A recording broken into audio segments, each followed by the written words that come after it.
Going live, and we are live. Welcome to the T-Force LCS Rundown. This is your host, returning from his long fight with Comcast, Motganorum, joined this week by Optimus Tom. Who is in a long, hard battle with allergies right now. So if I fall asleep halfway through, it's due to head congestion. There we go. Greg Russo, Credible Mushroom, out of order this week. Against such foes, there can be no victory. Yes. And subbing out for Serial Baux while he is on his summer vacation, we have Dan Dracos. That is actually his summer name, clearing your throat, that noise. You have to clear your throat. Get the Speaking spelling of allergies, right. Tom was actually the first one to get it right due to allergies, but Yep. we Yes. figured it out since then. Yes. Tell us a little bit about you, Dan. All right. So my name is Daniel Sifa Dracos, and I'm a lot of things. I'm a graphic designer over at GG Chronicle. In the past, I have been an analyst for a couple of pros, including Nian Tanso, during his time on CLG. And since then, I don't know. It's aspiring law community figure, I guess, is one of my mini titles. Awesome. And what are you tweeting at, sir, since it's under some sort of contention, depending on which stream you're looking at? Well, I swapped it back. It was at LOL_CIFA and then at GGC CIFA, but it is now staying at LOL_CIFA. That's TSEPHA. Awesome. Well, welcome. You will be subbing out for Serial Box over the next couple of weeks while he enjoys his summer and the rest of us slave away over the LCS. Honestly, I could not be doing anything else and be happy. And speaking of happy, you can make us happy and join us live every Sunday night at 9 p.m. Eastern Time, 6 p.m. Pacific, if you are like Dan and in Portland. And that's on stream.trinityforcepodcast.com, or you can go visit us at LCS at trinityforcepodcast.com. That's lcs.trinityforcepodcast.com. Don't forget to rate us and find us on iTunes and Stitcher as well. We are going live every Tuesday. And don't forget to check out the other shows in the Trinity Force Podcast Network. That's Trinity Force Podcast, airing Monday and Wednesday at 5 p.m. Pacific, 8 p.m. Eastern, and Oz LOL Podcast, that goes out on Thursdays. So this week we're going to call this episode Carry Motganorum Through Discussion, because I've just been stupid busy. I've had internet problems, which caused me not to be here last week. I found out I have a 32-bit OS running, so I had to update that, which caused my hard drive to crash because I broke it, and my CD drive to crash because I broke it. So I had to go out and, long story short, buy Windows 8.1 and a bunch of other stuff, and, well, here I am with everything broken. And that plus going to Maine for Father's Day. Happy Father's Day to all of you fathers out there. Just left me with very little time to watch TSM win. And how heartbroken you are. You've also missed, I know you love this, you also missed Curse winning. I'm pretty sure that didn't happen, actually. I think you might have that wrong entirely. In theory, who did Curse beat this week? LMQ. LMC, you say that. But it just doesn't sound right. Elaborate on that. Maybe we should start from the beginning of the week before we delve into the improbabilities and impossibilities that is now the NALCS. Well, God. I'm looking Weird. at this week, and it certainly was weird. Luckily, I was able to go in and drop everybody from Copenhagen Wolves from my roster, which didn't really take much for me, but for Wrecker, unfortunately, on our show, not paying attention, kept people on his roster. That actually caused me to win this week. Last week, my first loss, our show's first loss. This week, I barely squeaked by in fantasy. But let's start right there. Copenhagen Wolves having to forfeit. Was it both games this week for them? They might as well have, to be honest. Yeah, it was only the first one they officially forfeited, right? Sure. The second one they found a sub. The Right. second So one, they had Mazarin, who was from Gaming Gear EU, who you recall their claim to fame was beating Reginald's Timo at Worlds last year. So for those of you who don't know, when an LCS team has somebody from the roster who needs to not show up for a week, be it for personal family reasons, 9 times out of 10 is the reason, or it's some weird regulation with passports and such, they have to have an official sub who is qualified to take their position on their team. Does anybody know off the top of their head what that qualification actually is? Everything to be in the LCS, you have to be 17 years old.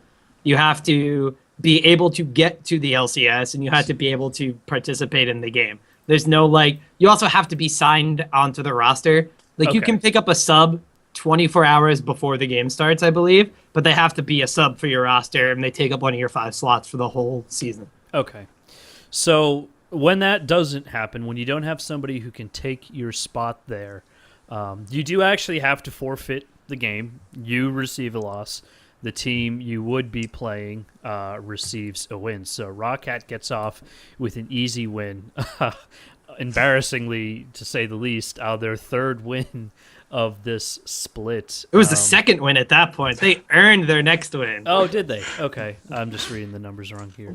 And unfortunately for Wrecker's Penis, no fantasy points. So it made my win this week quite easy.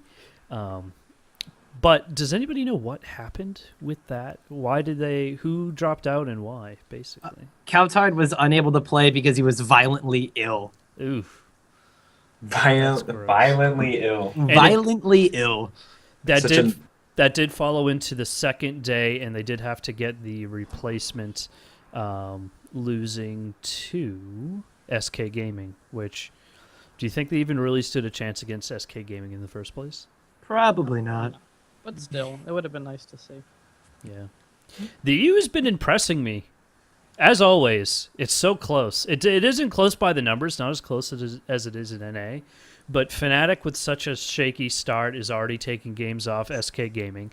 SK Gaming isn't even in first. They're getting toppled by Alliance, but at the same time, Alliance is getting beaten by a not quite themselves Gambit. So it just seems so exciting. And Millennium finally picks back up.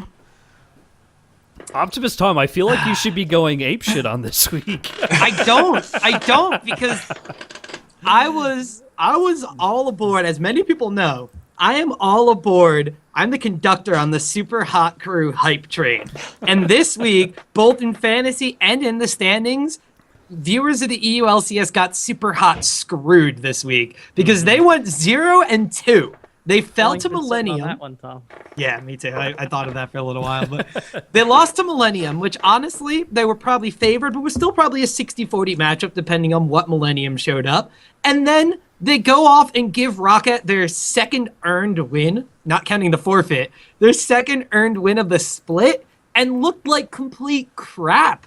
I really need to focus down on one person, because going into the next week for the EU LCS, for all of you that don't know, they're going to be traveling to the Wembley Arena in London, England. So they are going to be playing on home turf to certain players. One of them is Freddy, 122 from SK Gaming, and the other one is Super Hot Crew's Impaler, who's a bit of a local celebrity there. So Impaler this week just did not look good. I don't know how to quantify it any better. Where he was and what he was doing was just not on par with how Super Hot Crew have been playing in the past. He wasn't able to make things happen in the laning phase for his team. I've counted multiple times around Elise and Evelyn, he's just kind of meandering about the jungle, thinking of where to go next and not doing anything. And before you knew it, they're just letting Rals die. Rals died 6 times this game against Millennium. I think that's more than a single game he's died all split, which is unacceptable. They just did not play like themselves, and we don't even want to get started on Selfie. Selfie was just reverted back to old Selfie and didn't do anything. How do you feel that moving the arena is going to have in terms of a toll? Do you think that the travel times for these teams is a factor when it comes to playing in the EU? Because in NA, it's really simple. You live in LA, you play in LA, and that's just the way it goes. But EU, they switch. They go to different places, and clearly all these people are from different areas, and you even have language border at some cases. But when you switch this, mid-split, what does that really do in terms of effect on the players? I don't know. I think that it really depends on the team and on the team management, because presumably if they're managed well, they're all on a similar sleep schedule, and given a week prep, you can change the sleep schedule slowly, and they can account for it. And I think that you could easily prepare for that, and it wouldn't affect you. But if you're not managed, or if you have multiple players on slightly different sleep schedules, it becomes more and more chaotic and more difficult to manage. And suddenly, a 3-hour time change, a 4-hour time change can really just put a huge detriment on your level of play.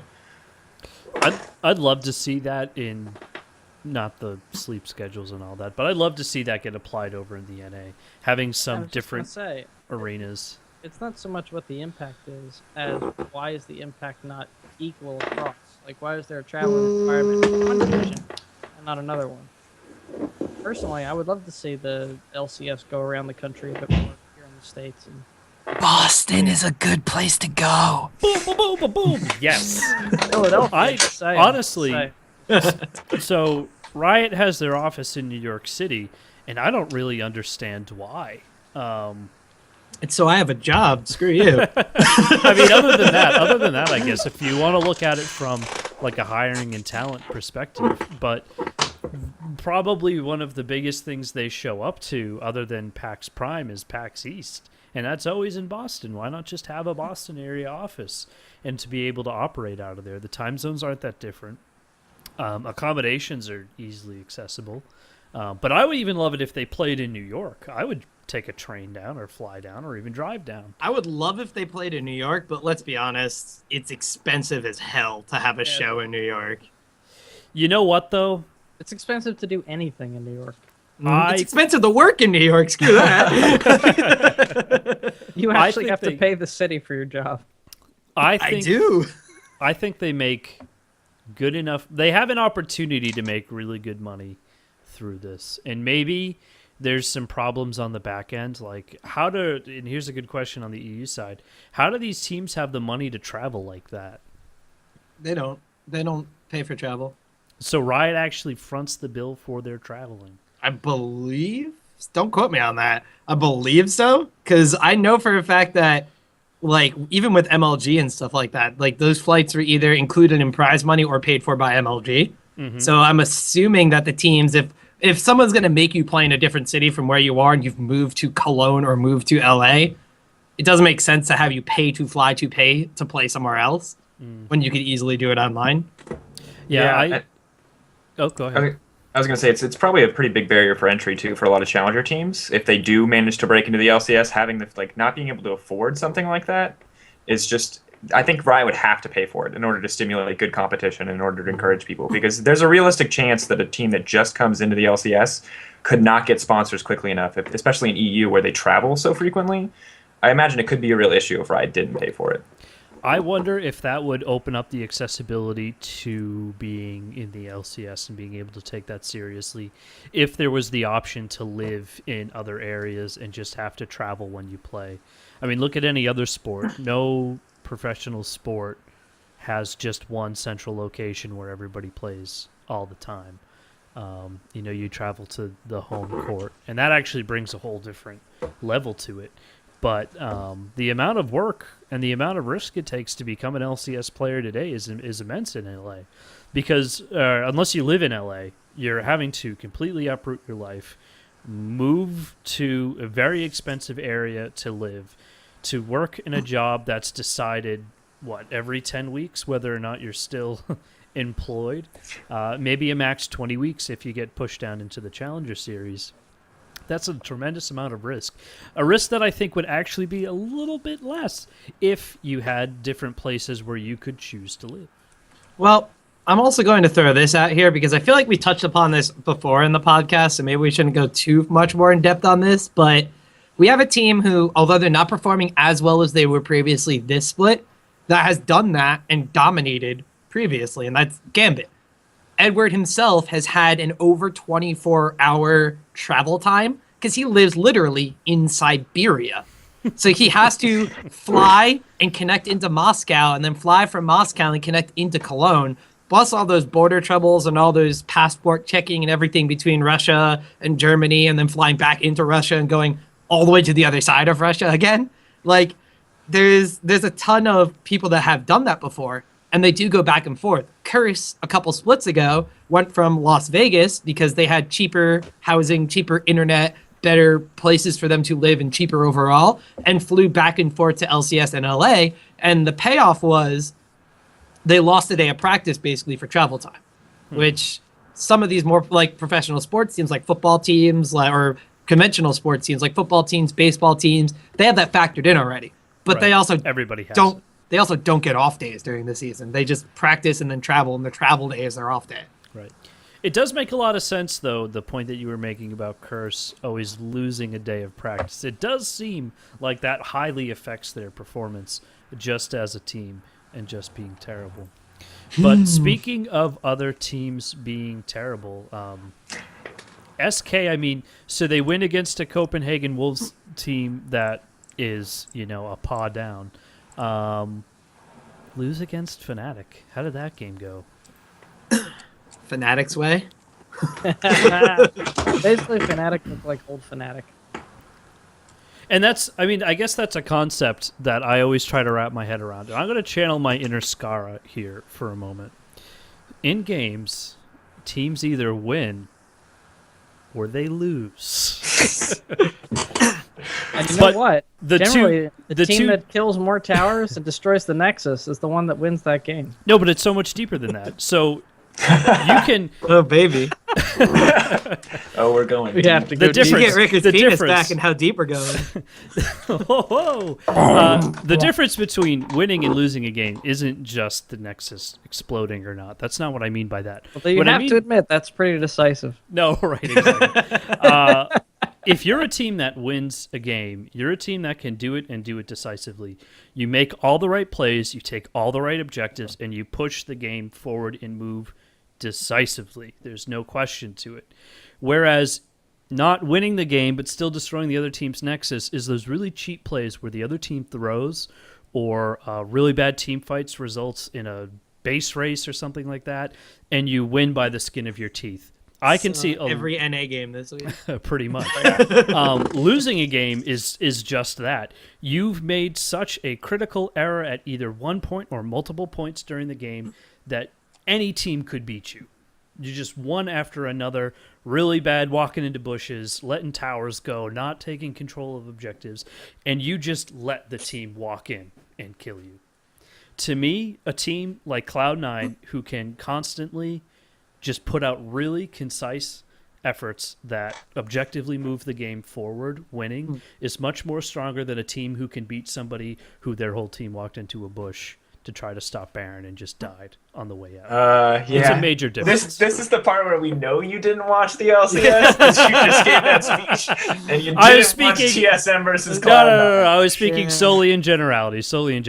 I know that Cloud9 is in trouble, but I was just using them as an example because I think if you look at the team historically, they've had the most consistent up until this point gameplay. I'm gonna piggyback off of the point that you said, where a team who knows how to play a game and how to win a game is going to consistently do that. However, a team that is not able to adapt, like Cloud9 has been able to in the past, will have some hurdles. And I think this is a great way to actually examine the SK versus Fnatic game.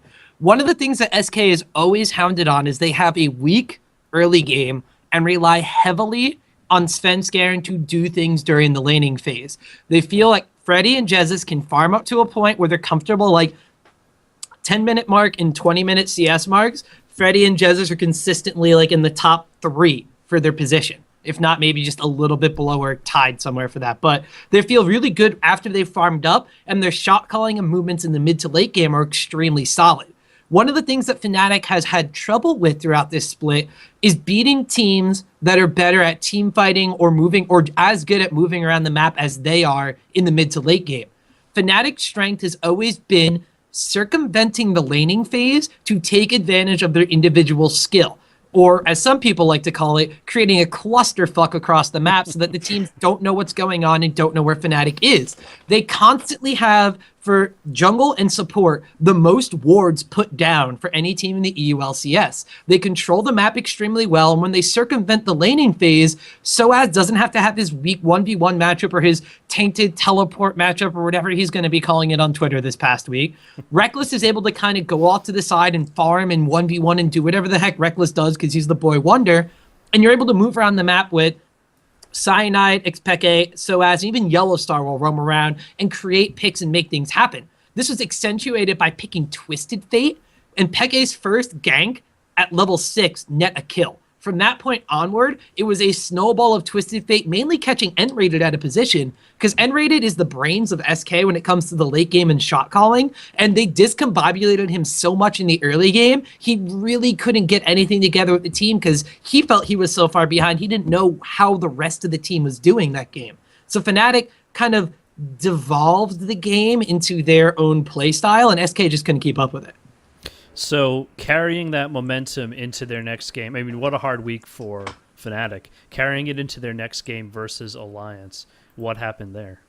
They tried to do it again, and it didn't work because Alliance said, screw this game. You guys want to tear the map apart? We're pushing down mid lane and winning in 23 minutes and costing Tom all the fantasy points. That was the first of, 3 games like that this week? Mm. There's a lot of all-in pushes. Yeah, a lot. Well, not just a lot of all-in pushes, but a lot of people trying to, I guess, ignore them and hope they go away. Like, I don't know what the strategy is that these teams are thinking they're going to be doing, but a lot of times they're just like sort of sitting around, or there's like 1 or 2 people pushing a lane, and then there's 5 in the mid lane going right down, and they are not stopping, and no one's coming back to defend it. I am going to say out of all of the base pushes this week, Alliances was the best call from the team who actually executed it. Like, Alliance, I think, had the best position to... Because Fnatic was stretching the map thin. They had their AD carry and their mid laner pushing down on the bottom. And when Alliance realized they couldn't react to it, they grouped up, they got a pick, and they ended the game swiftly and decisively before Fnatic could really respond. All the other games this week have kind of been like, do we go? Okay, we're going to go. Okay, we won or lost. I would say the best way to describe it is, at least the Alliance one, felt like it was almost kind of planned. Whereas the other ones felt like they only worked because there was a serious mistake on the opponent's side. And if they had any sort of sense, they would have been able to stop it. Alliance's push was done with a lot of conviction, I would say. It blows my mind because nobody broke even 10k gold that game. That's kind of crazy. It was so quick. Alliance got 5 kills. That was it. Reckless got that many kills in that game. One factor that I found kind of interesting, just looking over the overall spreads throughout the week, is Braum now being in the LCS. I saw him net a ton of losses. Yeah, many people stood behind Braum and then proceeded to die there.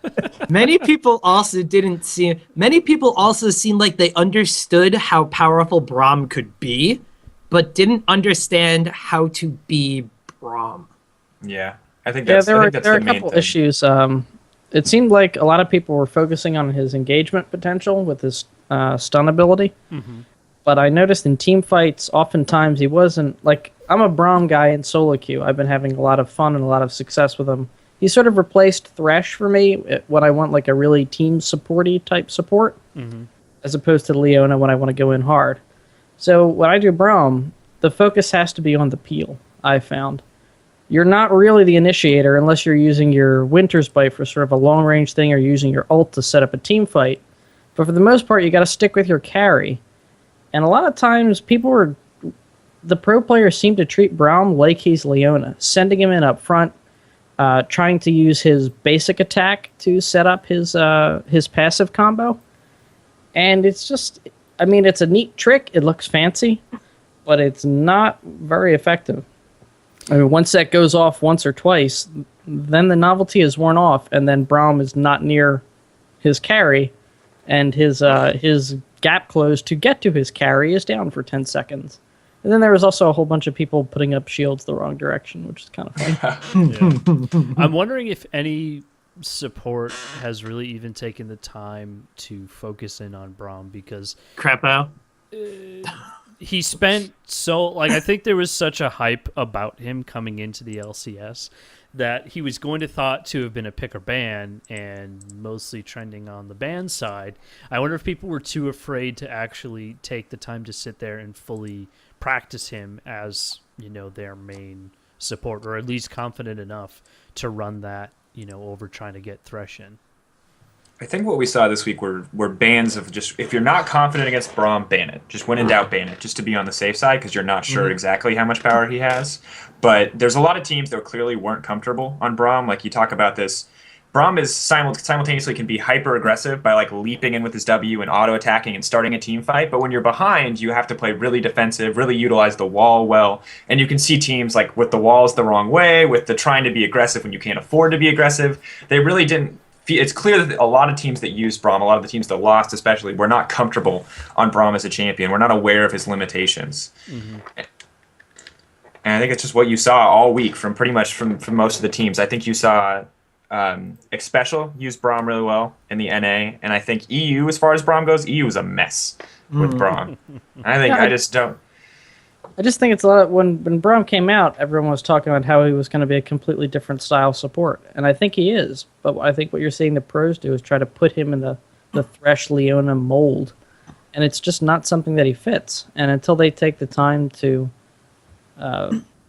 devote a little practice into thinking about how to incorporate a Braum in his own right into their strategies, I think they're probably just going to be haphazard. You might see Braum do well, but you'd probably see him do well in the same circumstances any support would do well.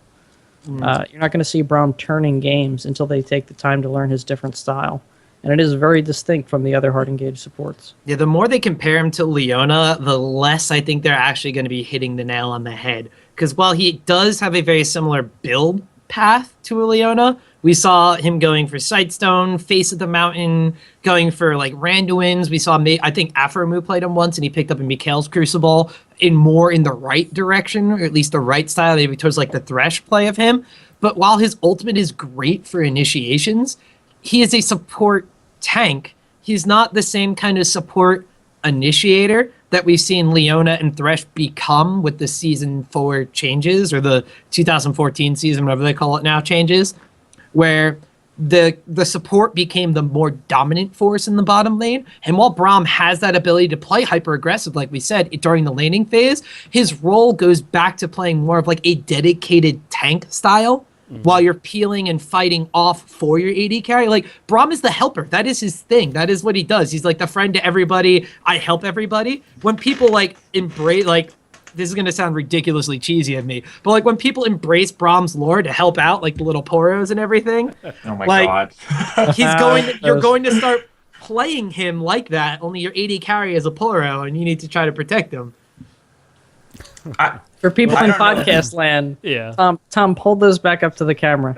I got little poros. That is the most adorable. It looks like a stress ball. It's the size of a baseball, and it's a poro, and it's squeezable. It is a stress ball. It is. That is adorable, and I want 6. We'll leave the theory crafting on Braum and his play styles to the T-Force proper. They're pretty good with that stuff. If anything. I'm going to say, as far as the pro teams, there will be a pro team. I don't know, next week or maybe the week after, that will run a really good comp in which Braum is a central character. And when they do, I think they'll be very successful, and it will force some changes out of the other teams, and then it will not be successful anymore. At least not as regularly. Pretty much just like every other champion. Yeah, pretty much. Well, let's wrap up the EU discussion this week with an overlook of the standings and just into the games for next week, and figure out what we need to be paying attention to. So currently, Millennium. Let's pay attention to Millennium. Yeah. Currently, I think if you looked at our analysis for the beginning of the year, we would not have been right on this one at all. This is almost perfect. Super Haku and Fnatic fucked it up, though. Alliance with 8 wins, SK with 7, Millennium with 6, Super Haku with 5, Fnatic with 5, Gambit with 4, Rockhat with 3, and Copenhagen Wolves with 2. Somebody needs to suck worse than the Copenhagen Wolves and get a 1. I think it should be Fnatic. But next week 5, Week Whoa. 5. Week 5, halfway through. Big games to be watching. Let's see here. Week 5, honestly, I'm really interested in what Millennium shows up and what Roccat shows up. I kind of want to look at this game. So, in an interview after their game against Super Hot Crew, which I was both loving because Overpow won and hating because the Super Hype Crew lost, Yankos mentioned that they didn't have their coach in the house before. And so when they were looking at games, they were looking at it from like their player perspective and not from an overall perspective. And so their coach Veggie, his name is Veggie. I guess he's a vegetable, but he came in. I guess so. He came in and he was like, look, you guys need to improve your early game. And it's not you need to improve on your skill or you need to improve on like the lane phase. You need to improve on the teamwork. And that's what we saw in their game against Super Hot Crew. They picked Jinx and they played the tower pushing game. They pushed down all the outer towers. They rotated around the map, did so on the opposite lanes of the map, and completely picked apart Super Hot Crew. Once that was done, they had a substantial gold lead like they're kind of used to having. And then they went and controlled objectives. And they made sure Super Hot Crew didn't get anything to come back into the game. Same kind of thing happened with Millennium this week because Kerp was able to get a solid lane phase off and was able to move around the map, whether he was playing, I believe he played Twisted Fate one of the games again, and he went like crazy on that. Just the fact that he was able to make an impact in the game again was really, really important. And it wasn't even the fact that Cotton X was the one making things happen again. It was that the laners felt comfortable. Even Kevin kind of went off and was able to teleport into fights and make things happen at objectives. So I'm really interested to see if both of these teams continue to play to their strengths like they did last week. I think this could honestly this would have been a good match like the beginning of the split when Millennium showed up and we thought Roccat was going to be good again. So like this is what I'm hyped for. I want to see how these two teams perform. Well, it's great because Millennium's going to be going up against Roccat for their first game and Fnatic for their second. So they have an opportunity either to snuff Rockat's, potential upswing now of wins, and at the same time prove themselves by taking one off Fnatic. Alliance versus SK is the game that I'm paying attention to because I think if Alliance can pull off another win against SK, then there's definitely something going on there. And this isn't just early. I mean, we've seen a lot of early split success from teams that tapers out throughout the weeks as teams begin to figure them out. I think if they can bring up a victory over SK this week, it's going to be big for them. Fair point. I'm looking at Fnatic Super Hot Crew. Mostly because I'm a huge Fnatic fan. I know Optimus Tom is a huge Super Hot Crew fan, and I can't wait to be able to rub it in his face when Fnatic totally dominates and is awesome. Not going to happen. But no, I'm hoping that Fnatic will, because I'm pretty sure they're going to win against the Copenhagen Wolves the day before. So I'd like to see them pick up some momentum. I think at this point, if they're gonna have a serious run at like the later half of the split, they need to get some confidence and some momentum going now. And I think this matchup is going to be a critical part of that. If they can win that, I think going 2-0 would probably put them back in their stride, perhaps, give them a little more confidence, fix them. Not that they have a serious morale problem, but I'm sure it can't be great. They need to feel like champions again, and that has to start sooner than later. So that's the day that I'm looking at that sort of process beginning. If it begins at all. I'm going to be really mean here, and I'm just going to say I'm looking forward to seeing Soaz cry again. Oh, come on. He'll weep tears of joy, I'll guarantee you that. I'm still trying to figure out whether or not I want to have him as my top laner. I made a mistake this week with Zion Spartan, and it's a mistake I hope not to make again. But speaking of Zion Spartan, let's cross the river there. Let's cross the ocean. It's more of an ocean and a continent. Hit the other part of the earth where we play League of Legends and talk about how fucked up this week was. Seriously, I go away from the whole League of Legends thing for a goddamn week and TSM starts winning again. Loco Doco, baby. Okay. That's what I was going to say. Let's talk about it. Loco Doco. Bring it in. It seems like he's got the right idea. And after that win, his whole talk, despite Tom's piece on how he's like, we just wanted to play TF. It wasn't even that. Loco Doco legitimately in the end of the interview, if you go back and watch that, when they say, well, you play TF, like, why did you want to play a TF comp against Cloud9? Loco Doco's response was like, well, Cloud9's like really good at getting vision and moving around the map, and I thought Bjergsen would be good at Twisted Fate. I just want them to run a TF comp. Well, It's like he's trying to draw a conclusion, but it's like vision, TF, Bjergsen. Like, and he's trying to put it together, and then he just finally breaks down, and he's like, I just really want to play TF. Please let me play TF. Well, for those of you who didn't get to catch the game, like me, TSM managed to scrape a game off Cloud9 and did so in pretty convincing fashion. It was a really mechanically solid game for them. However, here are the things that I call into question. Highest phase. Rengar, Fizz, Braum. Rengar just coming back in after a ton of reworks. I don't even know how many games I've seen Medias play with him. 0. High on Fizz, not a super popular pick. Unless you're Kerp. Unless you're Kerp. Against a TF, I mean, I guess maybe being able to dodge out his stun cards. TF gets pooped on by Fizz. Level 2 through the end of the game, pretty much. Yeah, theoretically. But Like Fizz, you pick Fizz to shut TF down in lane, so when TF goes to roam, he doesn't deal damage. That's pretty much the philosophy. And High had a good early game on Fizz. Mm-hmm. They had a really good dive in the top lane. And then that was all the plays Cloud9 made. Like, Rengar jungle is really good when Rengar jungle gets kills or helps lanes get kills. But when Rengar jungle farms up and plays media-style jungle, he doesn't do anything. Well, he's not a jungle. Like, we've Yeah. never seen Rengar played competitively as like a jungle, not since he was OP at least. And I mean, the new build, arguably, I mean, anyone in solo queue will tell you now to fear the Ryan Choi top lane, quad Doran's blade, whatever. God. But we've never seen this in competitive play. And I think really what Cloud9 did this game was like overextend. They picked 3 champions. We haven't seen them play at all this split. Like 3, not 1, not just Fizz, not just Rengar jungle, not just Braum support. They picked a ton of things that we've never seen them play. And there's no way they're comfortable with all those new champions. There's no way they're comfortable with this comp. They've had like a week to prepare for it. Mm-hmm.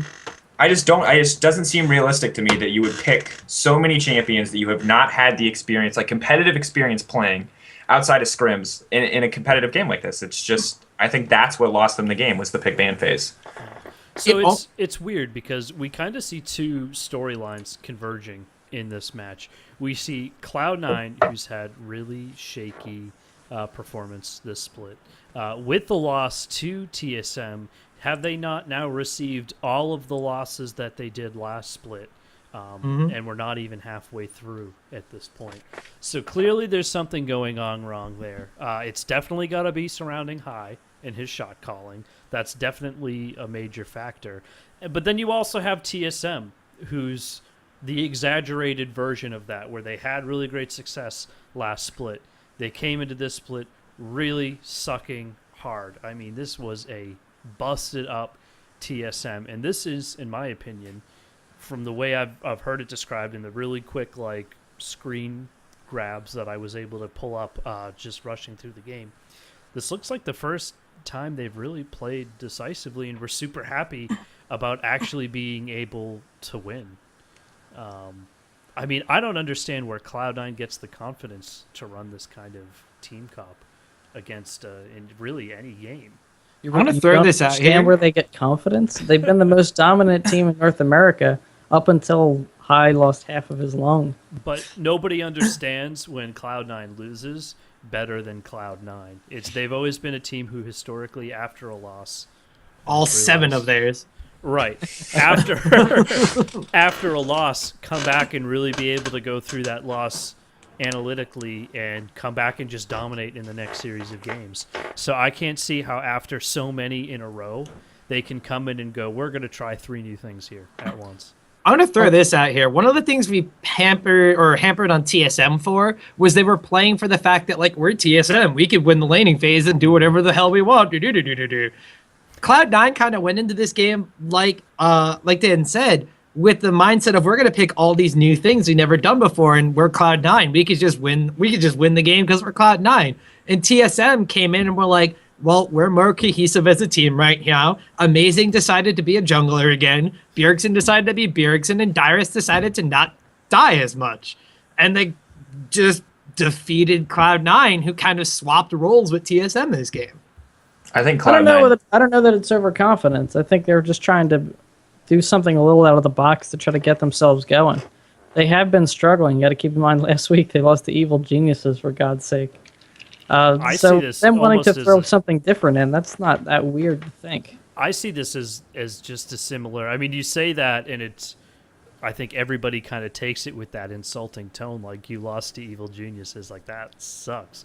I see that almost in the same light right now, like you lost to TSM, that really sucks. Sure, TSM played really well. Is TSM in last place? No, but I want to see this. I want to see some consistency here. I think overall it's pretty easy to beat TSM right now, with the exception of this game. And I didn't even watch the game against Complexity. I don't know how well they won that. But if you had started this conversation last week, you would have had to have known that something drastic changed. But 1 week isn't enough to see the swap in a team. This obviously has to be followed up with next week's games and whether or not they win or lose.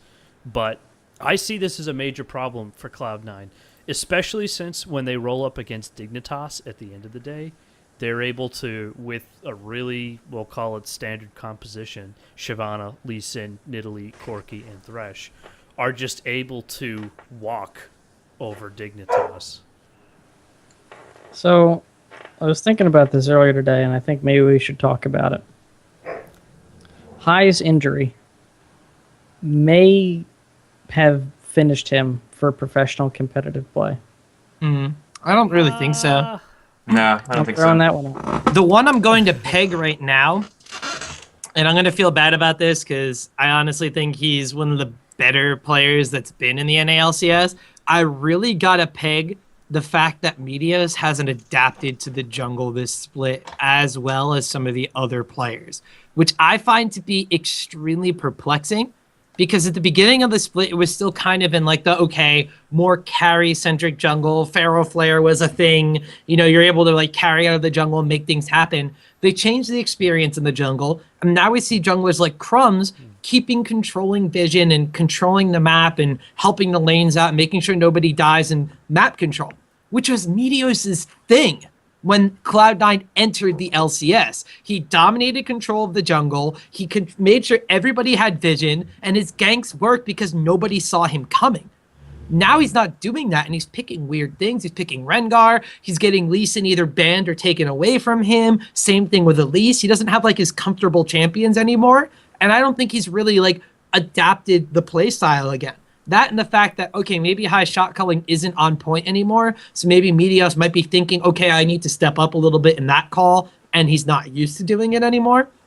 I don't know, though. It's just something about Meteos' play isn't the Meteos that we've seen before. I'm not saying he's in a slump for sure, but he's still doing okay. But I wouldn't rank this Meteos like on the best jungler in NA like he was last split.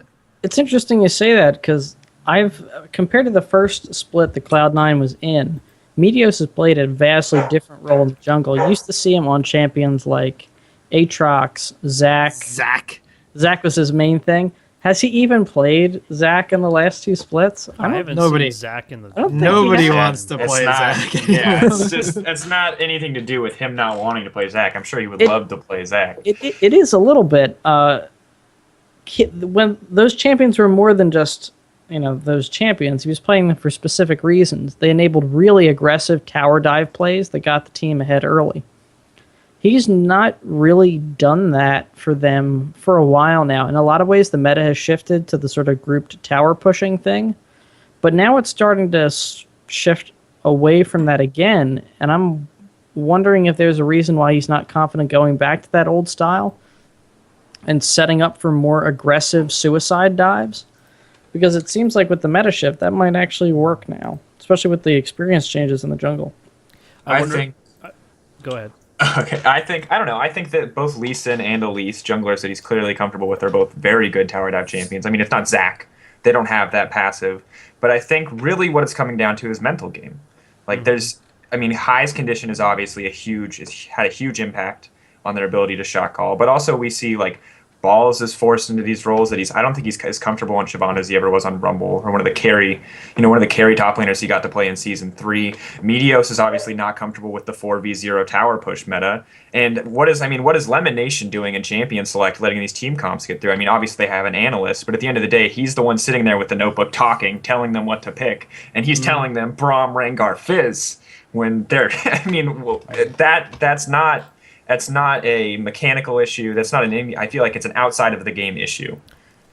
I almost feel bad that we're talking about it in this way, because I think one thing at least I've criticized a bunch about the LCS is that you start to get these really vanilla picks all the way through, and it's always like the same pool of champions you see for each. There may be like a top 3 for each lane that's going to get picked in some capacity. And as soon as one team goes out of the box, we're just like, why the fuck are they going out of the box? Look at how terrible they are. Well, I want to be clear. I don't mind seeing Rengar in. I don't mind seeing Fizz in. Maybe just not all at once. I don't think there's a lot of synergy between Fizz, Rengar, and Braum. Like, Braum does not fit that. Nothing in Braum's kit really fits that terribly well when you compare it to some other options. That's Leona a case of Thresh. Yeah, I was gonna say that's a case of Braum must be Leona. We might as well take Braum and do this. Exactly. Whereas if you had Leona in that case, it's like a million times better. It's You'd be like the bursting solo people queue. down all day. It's like the solo queue mentality where it's like, oh, this guy's OP, we have to pick him. Right, exactly. We have to pick him. And they're like, well, we don't really know what we're doing, so we're just going to play him like Leona, or we're going to play him like Thresh. God, I got flashbacks. I got flashbacks of like 0-10 Cassidins and 0-10 Master Yi jungles. Well, speaking of flashbacks, what was with Dignitas and losing so handily to Cloud9? I mean, it's not even like Cloud9 seemed to just be playing more decisively and being able to just push objectives and play through a solid game. It just seemed like Dignitas was just like, you know what, we could use a loss today. Let's just not try to do anything. Let's wet noodle our way through this game. It feels like they slept on Cloud9. They probably took for granted the fact that they would not have the hardest game with them because of all their problems, and I suspect they didn't put as much mental prep work into it. I'm not sure. I think it could be one of two things, because Cloud9 was consistently in the right place at the right time for early game. Like Lemon Nation and Meteos were on top of their game. I mean, they carried the early game. It was beautiful. But at the same time, like that could be a case of Dignitas not being in the right place. You know, like Crumbs, I don't feel like Crumbs was there at all early game. I feel like Shifter was caught consistently out of position. Their bot lane really wasn't where they needed to be. I didn't like the Zyra pick at all. So this may have been Dignitas trying something new and just getting shut down for it, but it also could have been Cloud9 just playing really, really well. I think it was a picks and bans battle that they lost. We saw Dignitas ban 3 mid laners, Cloud9 banned 2 mid laners. In Dignitas's last ban, they waited until the timer hit 0 and then just banned out Fizz like in a panic, left open Nidalee, and didn't leave much for Shifter. There's no Ziggs, there's no Twisted Fate, there's no LeBlanc, there was no Kassadin. There's nothing that we've really seen him play. So he went back to Ahri because he's like, oh, I played this when I was on Coast. I should be able to play Ahri. Has a decent matchup against Nidalee. I could bully her around in the early game. It sounds like the key to victory for anything is just play like you did on Coast. Well, it was weird. It was weird because they went with the Ahri, and then they picked up the Nocturne, who doesn't pressure the lane nearly as early like Lee Sin has or Elise has for Crumbs. Elise was banned. Lee Sin got picked away. Thresh was stolen from them, and I honestly think that they thought they were going to take something else for support, so they left the Thresh open, and they got it taken away from them. And then Kiwi was like, oh, well, we need someone that dives in. I guess Zyra has counter dive. Maybe we could use that as initiation if we're ahead. And they just sat in the lane for too long and never got ahead. I also feel like the only champion on their team that didn't need to scale was Lucian, which is a terrible idea. Like, your AD carry is your center point for your team in that fight and like that focus, and you're going against like mid-game strength of Corki, early game jungler of Lee Sin, Shyvana, who once she hits level 9 is like pretty beefy and good enough to take dragons by herself, and then Thresh. Like, I just feel like Dignitas got outpicked and banned this game, and it transferred over to their play. It's pretty interesting. I think they pick Jack. They picked Jax, obviously. In theory, the inevitable scaling top. They pick Lucian, the strongest, safest bot lane pick you can make, right? And they think, my theory is that they think well, we pick Lucian, they have to take Braum away from us. Like, they can't give us Lucian Braum. It's a strong lane. No one wants to fight Braum. And Cloud9 obviously is like, okay, we take Braum. Like, we don't care. Take Braum. And Dignitas, I don't think Kiwi Kid plays Braum. I think Cloud9 knew that. I think they're like, give Kiwi Braum. Who cares? Like, and so we pick Zyra. Disengage Zyra. Like, Zyra's the ultimate disengage skill into the Nidalee team. Nidalee's not going in. She's sitting back and poking. Zyra's not going to do anything that entire game. They had the dysynergy of Zyra Nocturne. Like, one wants to go forward, the other wants to go backwards, and that's literally what happened in the game. Nocturne went in, Dignitas was still back there, Nocturne died, and then Dignitas is like, and 180'd. Well, what do you mean you have... Go ahead. The one saving grace I did see out of that game with Dignitas is they were pretty consistently able to peel Cloud9 off of Baron, which... For a long time, Dignitas had so many problems with Baron. But, like, I was trying to find just happiness for Dig out of this game. Like, what did they do well? What could they, possibly take away from this as a positive? And really, that was it. Everything else was just a critical failure. I think the lesson they need to take away is they can't take their foot off the gas. They can't be content to be right on LMQ's heels. They have to go full bore every game from here to the end of the split. Now, hold on just a moment. Could you repeat what you said, that thing that Dignitas can't do? Can't take for granted that they're going to be on LMQ's heels the whole split without actually putting the work in. Now, LMQ's heels, that's a weird sentiment. Where would LMQ be if Dignitas is on their heels? Would LMQ be... Are you saying you don't losing to Curse, just like Dignitas? 7-3. I'm saying LMQ is doing, though inconsistent, remarkably well right now. They're at the top with CLG and Dignitas.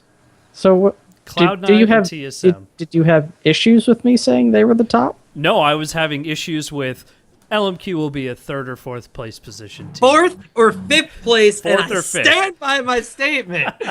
Yeah. Yeah, I I'm kind of eating my words on that, too. They almost lost to Evil Geniuses, because that's apparently an insult on this podcast. But it is an insult. I gotta say, though, Evil Geniuses this week really impressed me. Now, I'm going to chalk it up to maybe miscommunication.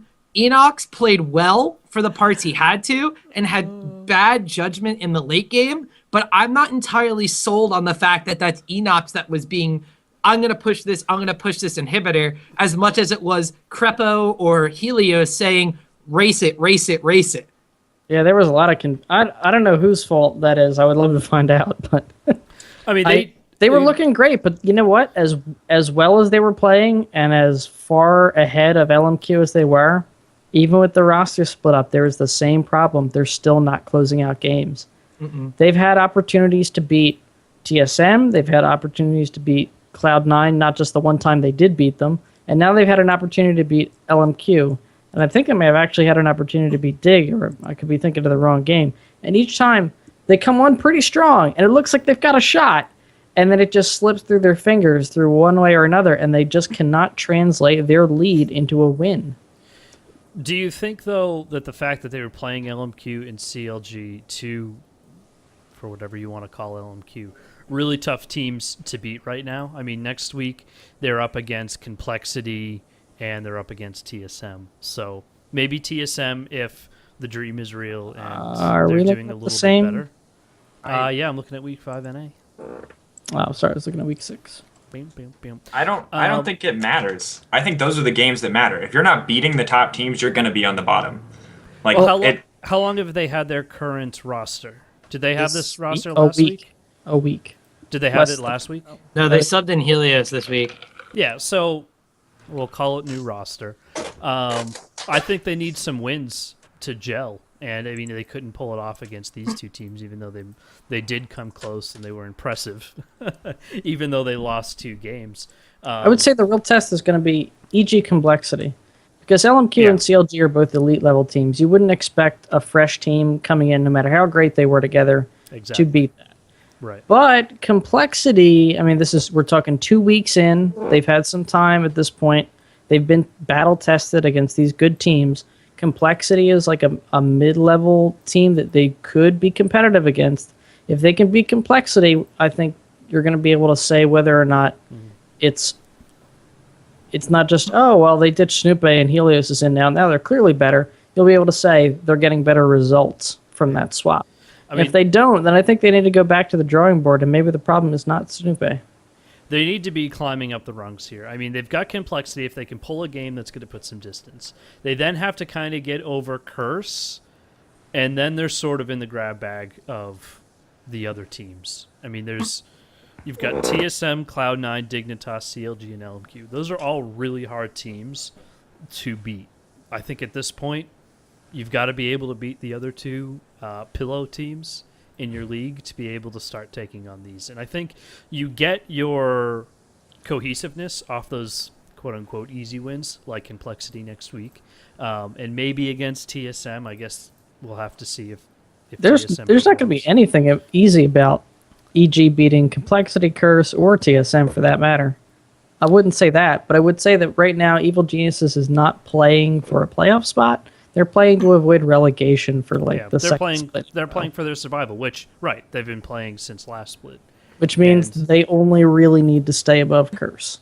Unless you're going to talk once they can do that, then they've got an entire off season to really sit down and do some soul searching.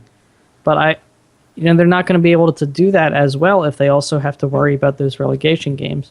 So I think Evil Genius, out of all the teams that are possibly going to be eliminated from NA, they're the ones that would probably benefit the most from avoiding that relegation.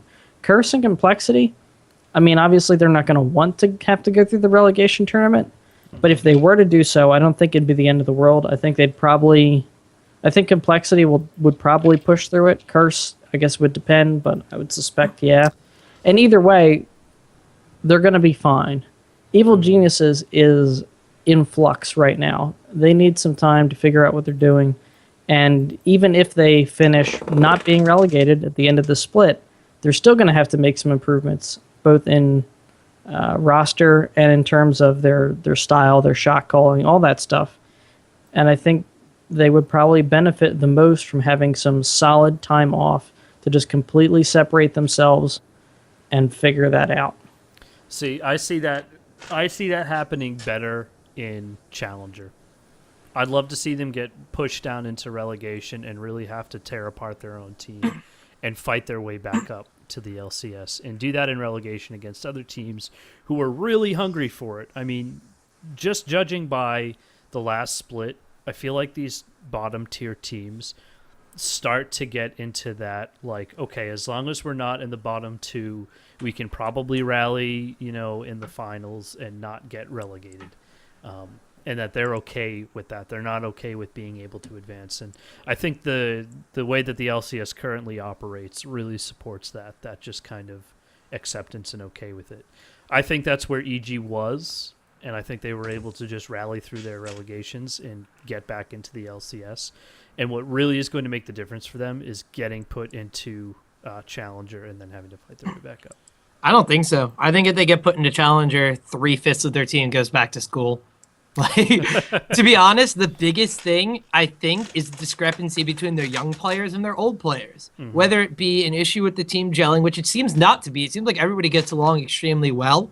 The younger players, even though this is still Pobelter, Altec, and Enox who've had LAN experience, they still have what most younger players go through is they are not shot callers on the team. So therefore, they're worried about their individual performance. If they fall behind in a game, they will get quiet. They will have someone else telling them what to do. But just because you're pointing them in the right direction doesn't mean that they're not broken in confidence from how they performed in that game. Altec, it was a joke in the Challenger scene. Altec being the best top laner in the Challenger scene, because he would literally just go off and split push on whatever AD carry he was. Jinx, Corki, Lucian, Caitlyn, didn't matter. Like, if his laning phase was difficult, he would just AFK split push top for forever. And that was what he would do. And I feel like when you have a breakdown with these players, when they're ahead, That's what Evil Geniuses does. They are really good. When they get ahead and they are consistent, they close out games quicker than most of the other teams in the NALCS. When they start falling behind, their shot calling gets a little bit muddled. People are all of a sudden they're caught out of position. And I feel like it's just an experience thing with these players. I don't think going into the Challenger scene would be something to improve them. These players need to get up to par and up to level at the LCS level, because if they go to the Challenger scene and stomp through players that are worse than them, they're going to continue with this mentality. If they get beaten by players, go back, have a solid staff that tells them where they need to get better, where they need to improve, and get on the level of the rest of the team, get that confidence back in them so they know how to play when they're behind and they don't shut down and get quiet, that's how they improve. And that's going to start with beating Complexity and then going on and at least taking a close game to TSM like they did against LMQ. I don't know. I would see it almost as more discouraging getting those really close games and keep thinking like, oh man, we almost had them, but then we lost. No, I'm gotta disagree. I think that's what would keep them together. To go, look, we are so close to being a top tier team. We just need to figure out this one or two things, whether it's how to play when we're behind, or conversely, I kind of disagree. I think they have to learn how to play when they're ahead. Well, they don't seem terribly good at that. That's just it. Is you kind of get into that mentality of like, okay, yeah, we're doing it. We're winning this game. We're good. We're good. We're good. Boom, stop, and end. And but if you've almost beaten, if you were one fight away from beating the current #1 ranked team in North America, why would you be happy going back to Challenger? That would be a huge blow for them morale wise. And yeah, I think if Evil Geniuses does go back to Challenger, they will disband. Crepo will get picked up by a team that's looking for a decent support, and then the others will disperse. I said it last split, and we'll end on this again. I wouldn't see that as a bad thing. I disagree. Just saying. I love Evil Geniuses even now. I really wish Snoop was back on the team. No offense to Helios, who was doing great. But, I've been a Snoop fan ever since I started playing the game, so... Right. I'd like to see Snoop on a different team. Yeah, I'd be all right with that. But I would still... I love the duo. You can't break up the duo. And maybe I'm just looking at it through romantic glasses because they were like the first professional team that I ever really got attached to, which is CLGEU. Yeah, those were the days, really, when but CLGEU... They're such a good team. Like, even for the public image of League of Legends and the LCS, like having them together regardless of where they are in the standings is brilliant. Like, you need this kind of story. I said it 2 weeks ago, the Snoop sex appeal. You can't just lose that and expect to recover. I mean, Snoop is, as a League of Legends player, the kind of League of Legends player that Riot wants. Well-spoken. I'll say this as a man to another man. An attractive person and who can go in and be a really good player. That's a very positive image for the team to have. And Crepo is the same way, to be honest. Just a different fetish. Yeah. All right. Well, we're nearing the end of the show here. We're just coming up on an hour. Tom hates this right now. Oh God. We Game of Thrones season finale is on, so I'm anxious here. So let's take a look at next week. I'm going to call the big games for next week to be TSM versus Dignitas, obviously, and EG versus Complexity. LMQ versus CLG. If CLG can beat LMQ again, then they won't be bad. No, I think gosh. I'm going to call it now. I'm going to give it to CLG. I sure hope so. LMQ needs to get to 5th place quick. Just for you to be right. All right, let's... EG Complexity for sure. I also am looking at Cloud9 LMQ very closely. That'll be a good one. Yeah, LMQ needs to fall in the standings pretty quick. If Cloud9 can draw some momentum after beating Dig pretty handily, this would be the game where we see if that translates into them being able to sustain winning again. Which I am every week continuing to hope happens because I also love Cloud9. So, let's see. So let's wrap up this episode with some fantasy LCS questions. Can we not? Whoa! Wow. Okay. I got super hot screwed yet again this week Well, in now fantasy. we'll learn. We'll talk about that. So, for those of you, we didn't get to announce it last week, even though we were totally ready to have this. We do have a new system in place. We just made it. You can actually go ahead and email fantasy@trinityforcepodcast.com, and we will be answering questions on the show and also throughout the week, since the show doesn't really pair up with the ability to make your changes throughout the week. So if you have any fantasy LCS questions, you have to make a hard decision in your roster, and you want to put it up against some people who know a little bit about it, or at least pretend to talk about it every week, we are more than happy to do so. Again, that's fantasy@trinityforcepodcast.com. That also does send weird pictures of Crepo and Snoopy, depending on your preference. So we took I'm some signing up right now. we took some questions earlier in the show in the Twitch chat. That is all we have to go off this week. So Also, I don't have access to fantasy, so I'm posting ponies in the chat. fantasy goes to our Google group. This podcast so- got out of hand quick. Let's take the first one. So LXTT asks, Froggen or Shifter for this upcoming week? Froggen. Hands down. Why? Froggen, I- Froggen and why? Froggen, I think, is just a consistent player. I think Shifter's all over the place. I think Shifter's good, mechanically good. He's probably not gonna die. Mm-hmm. But I think if you want wins, and I think the most points you're probably gonna get him out of Froggen. We saw him play a Nivea, who in the meta makes no sense, and I think Froggen's Nivea is amazing, and I would love to see him play it again if they can force it on a team comp.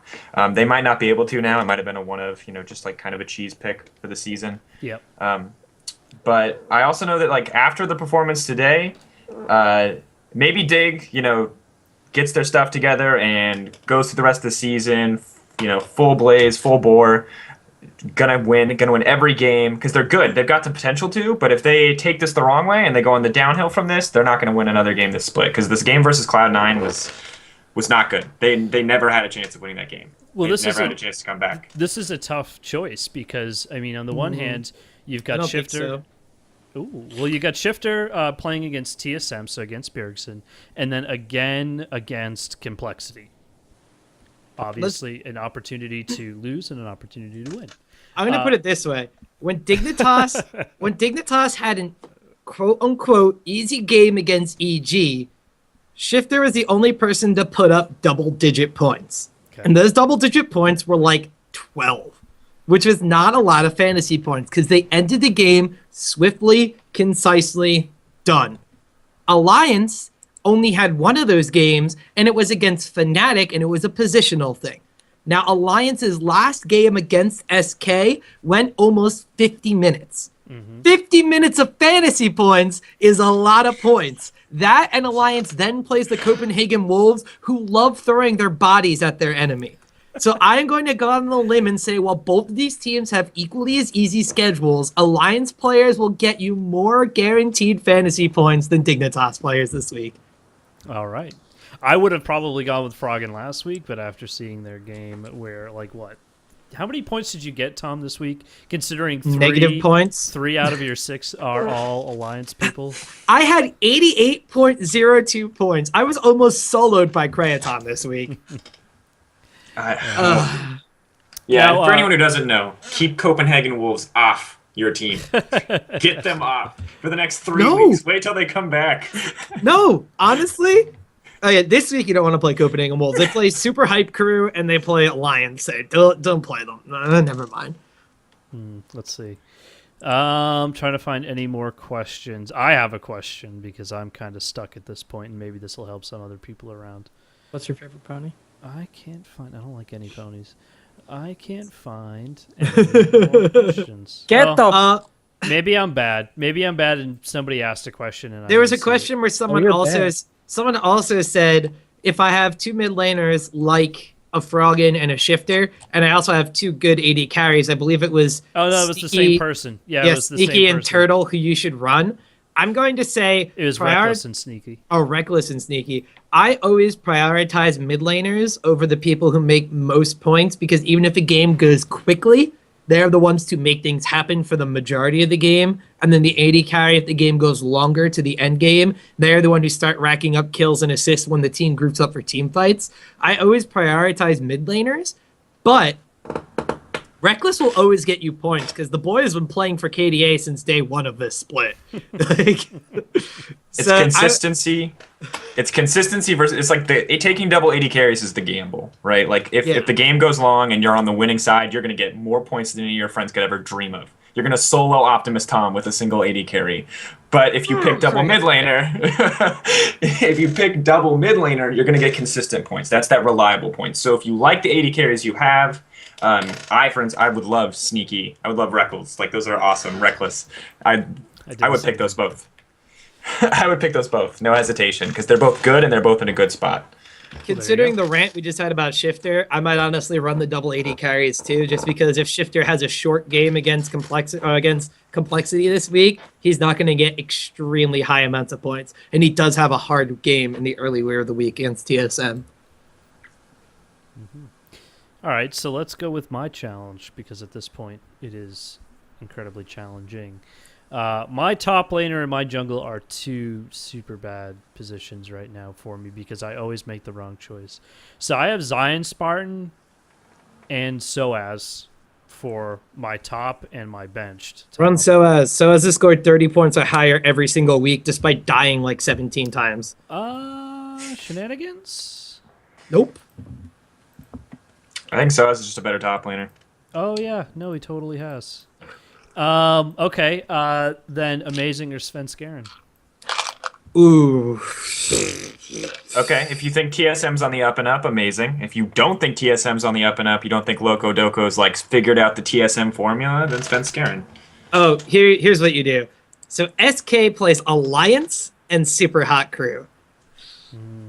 And TSM plays Dignitas and Evil Geniuses. It's like win-lose. Win-lose.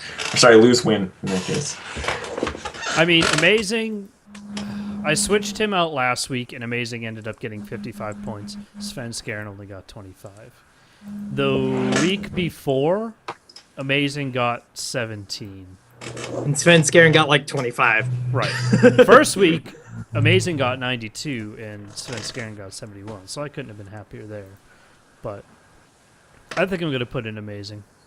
Going back to my first roster. I'd say go for it. He played well this week, and I think that their matchups next week, while intense, hopefully will be long games. Yeah. The EG one might be a stomp, but at least they'll be on the winning side. Right. I mean, I have my roster to date is Soaz, Amazing, Selfie, Mr. Rawls, Aframu, Bjergsen, and Cloud9. And sitting on my bench, I have Svenskeren, Moore, and Zion Spartan. Wait, who's your support again? I have Aframu, and then I have Moore on the bench. Why are you running Aframu over Moore? He's actually, I think he's done better in points. Moore had like 50 points last week, and Aframu had like 20. No. Yeah, because I have Aframu in another league. Last week, Moore had 4 points, and Aframu had 34. Last week, Moore had 4 points? Yeah, last week, Moore did not have 4 points. Oh, no, that was this week. Moore had 40, and Aframu had 27.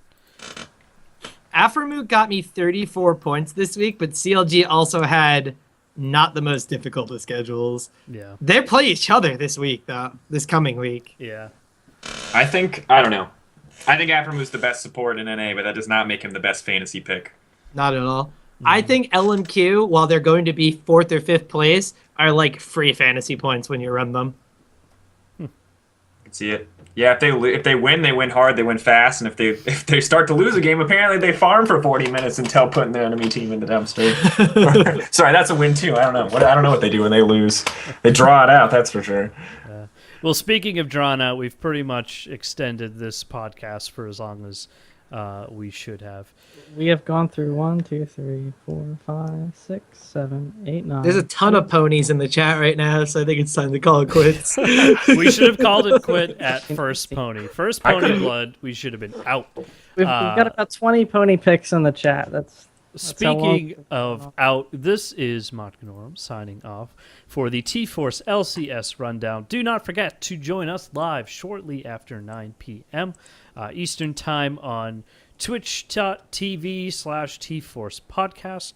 We are on iTunes. We are on Stitcher. We are all on Twitter and having a great time doing so. This has been Montganorum, joined by Optimus Tom. 20 ponies, one for each fantasy point I got this week. Greg, Incredible Mushroom Russo, Hello, hello. and Dan Dracos sitting in front EG of will disband.